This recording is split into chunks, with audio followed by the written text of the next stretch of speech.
Chrétien, les versets bibliques de la Bible chrétienne. Luc 12, verset 31. Cherchez plutôt le royaume de Dieu et toutes ces choses vous seront données par-dessus. Explication. Cherche d'abord la connaissance scolaire et spirituelle et après les résultats du travail. 1 Timothée 5, verset 14. Je veux donc que les jeunes se marient, qu'elles aient les enfants, qu'elles dirigent leur maison, qu'elle ne donne à l'adversaire aucune occasion de médire. Matthieu 21, verset 21. Jésus leur répondit, je vous le dis en vérité, si vous aviez de la foi et que vous ne doutiez point, non seulement vous feriez ce qui a été fait à ce figuier, mais quand vous diriez à cette montagne, ôte-toi de là et jette-toi dans la mer, cela se ferait. Explication.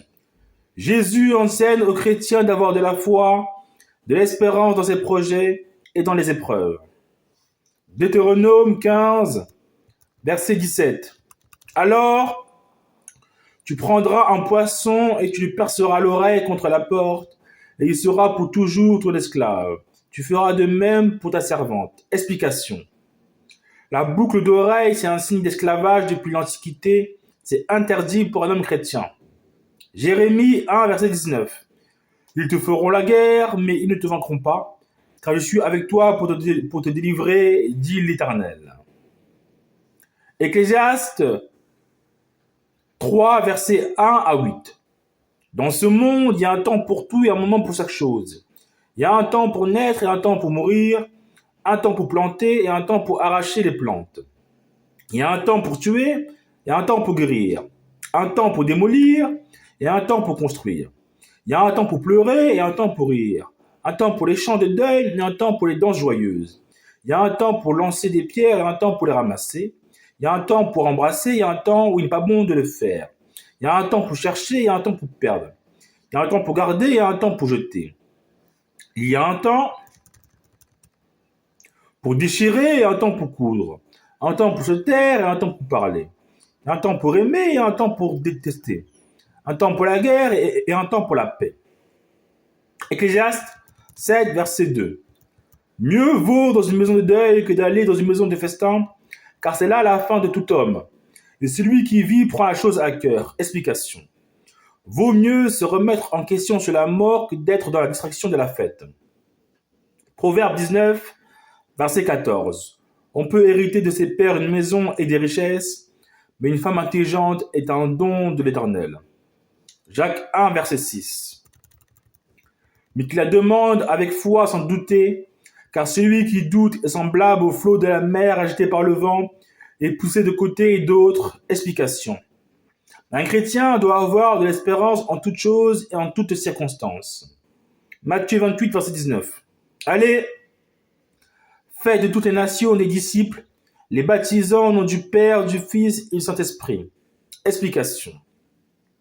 Un chrétien doit enseigner le message d'espoir de Jésus de génération en génération. Proverbe 31, verset 10. Qui peut trouver une femme vertueuse? Elle a bien plus de valeur que les perles. Explication.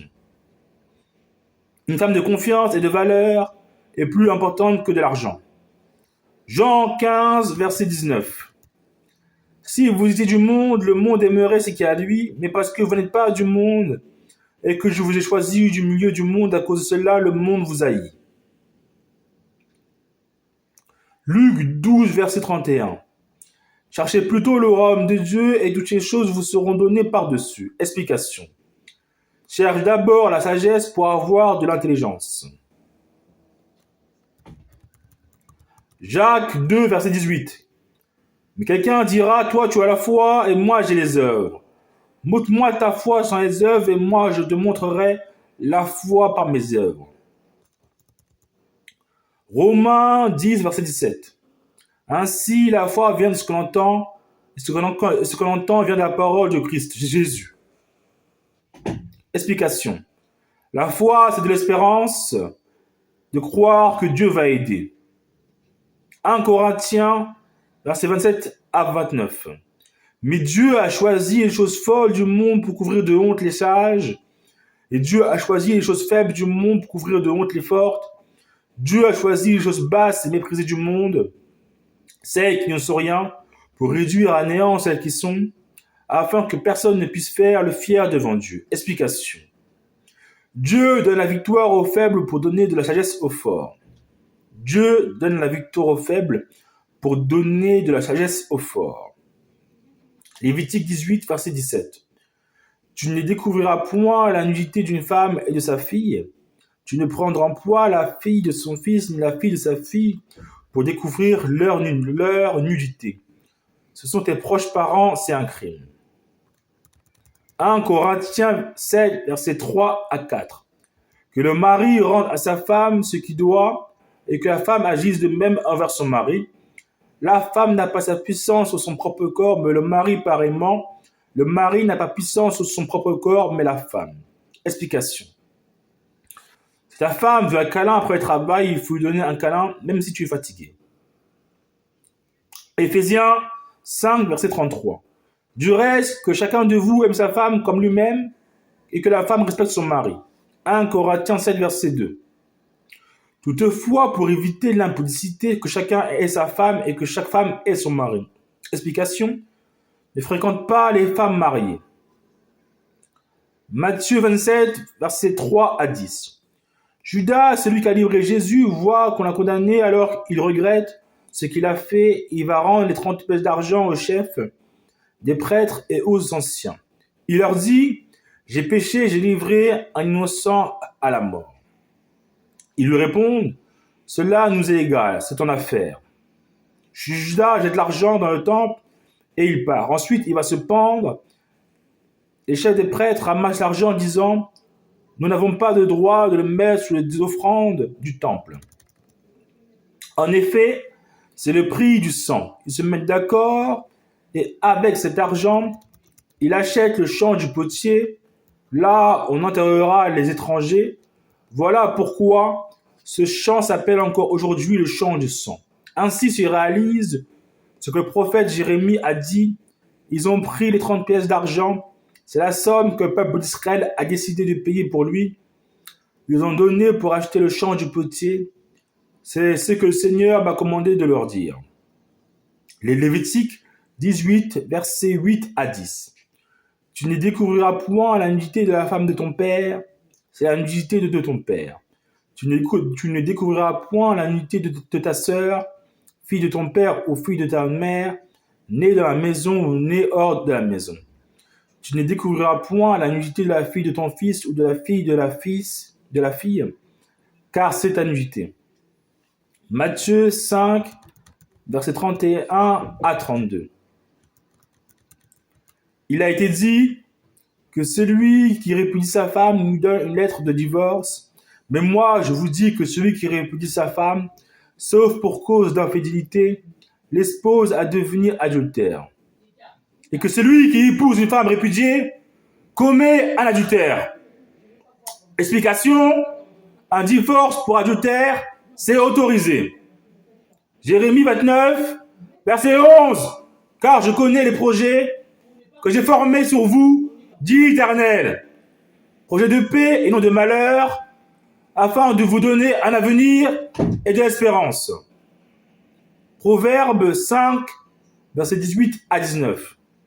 Que ta source soit bénie et réjouis-toi de la femme de ta jeunesse, biche des amours et chevrette pleine de grâce, que ses seins t'enivrent en tout temps, sois continuellement épris de son amour. Explication. La Bible valide les femmes car elles ont une belle poitrine.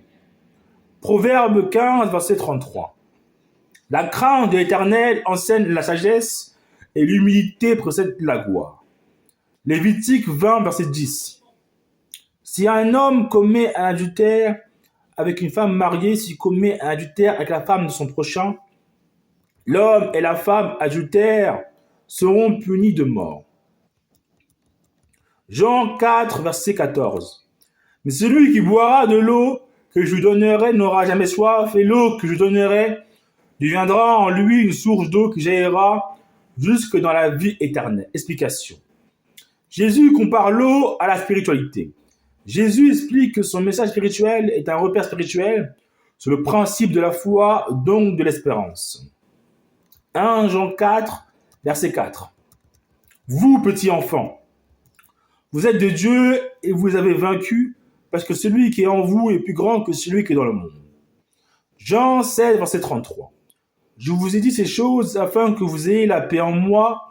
Vous aurez des tribulations dans le monde, mais prenez courage, j'ai vaincu le monde. 1 Corinthiens 12, verset 12. Car comme le corps est un et a plusieurs membres, et comme tous les membres du corps, malgré leur nombre, ne forment qu'un seul corps, ainsi en est-il de Christ.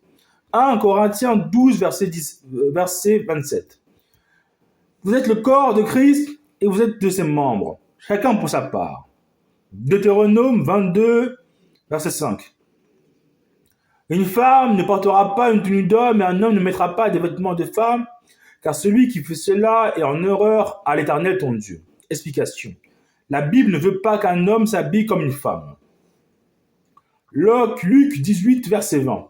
Tu connais les commandements, tu ne commettras point d'adultère, tu ne tueras point, tu ne déroberas point, tu ne diras point de faux témoignages, honore ton père et ta mère. Jean 10, verset 14. Je suis le bon berger, je connais mes brebis et elles me connaissent. Luc 7, verset 36 à 49. Un pharisien a vu Jésus à manger avec lui.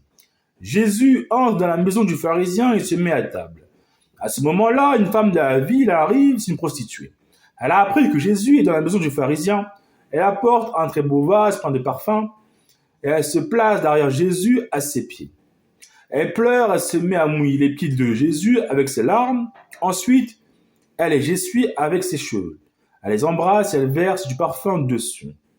Le pharisien qui a invité Jésus voit cela. Il se dit, cet homme n'est sûrement pas un prophète. En effet, la femme qui le touche est une prostituée. Et il ne le sait pas. Alors Jésus dit au pharisien, Simon, j'ai quelque chose à te dire. Le pharisien répond, parle maître. Jésus, quelqu'un a prêté de l'argent à 2 hommes.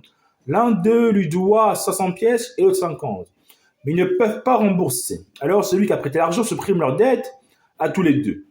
Quel est celui qui l'aimera le plus? Simon répond, à mon avis, c'est celui à qui il a supprimé la plus grosse dette. Jésus lui dit, tu as raison. Puis il se tourne vers la femme et il dit à Simon, tu vois cette femme? Je suis entré dans ta maison et tu ne m'as pas versé d'eau sur les pieds. Mais elle m'a mouillé les pieds avec ses larmes et elle a essuyé avec ses cheveux. Tu ne m'as pas embrassé.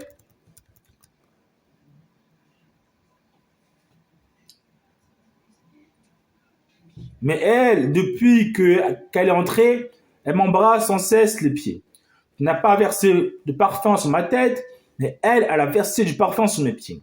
C'est pourquoi je te dis une chose, ses nombreux péchés sont pardonnés, et c'est pour cela qu'elle a montré beaucoup d'amour, mais celui à qui on pardonne peu montre peu d'amour. Et Jésus dit à la femme, tes péchés sont pardonnés.